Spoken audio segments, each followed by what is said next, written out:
અરે આ સિરિયા નથી, આ સિદ્ધપુર છે. જો લાગે છે ને પેલા આપણે સિરિયામાં ફરતા હોઈએ, પેલા બોમ્બ બ્લાસ્ટ થયા હોય, પેલા ગાજા પટ્ટીમાં નહીં બતાવતા બોમ્બ બ્લાસ્ટ થઈને અડધુરું ખંડેર પડ્યા હોય એવો. જો આ સિદ્ધપુર નગરપાલિકા એ પથિકાશ્રમ બિલ્ડિંગ જર્જરિત થયું હતું, એને ઉતારવાની વાત હતી, એને રિપેરિંગ કરાવવાની. પણ જાણવા મળ્યું એ મુજબ એને ઉતારવા માટેની જે ચોક્કસ નીતિ હોવી જોઈએ નીતિ નથી.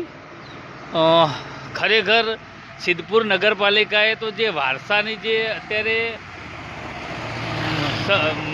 સમૃદ્ધ વારસાને જે બરબાદી કર્યો એ જો આ જાણે અત્યારે તો કોઈ બહારથી આવ્યો. મને એક મિત્રએ પૂછ્યું કે આ શું થયું, આપણા સિરિયા જેવી બિલ્ડિંગ ઊભી કરી આ બધી. એટલે કોઈ સિદ્ધપુરના લોકો હોય તો કહી શકે કે ના ભાઈ પેલા ભૂલમાં સિરિયાનો એકાદો બોમ્બ કે રોકેટ અહીંયા પડી ગયું હોય એવું અહીંયા દેખાઈ રહ્યું.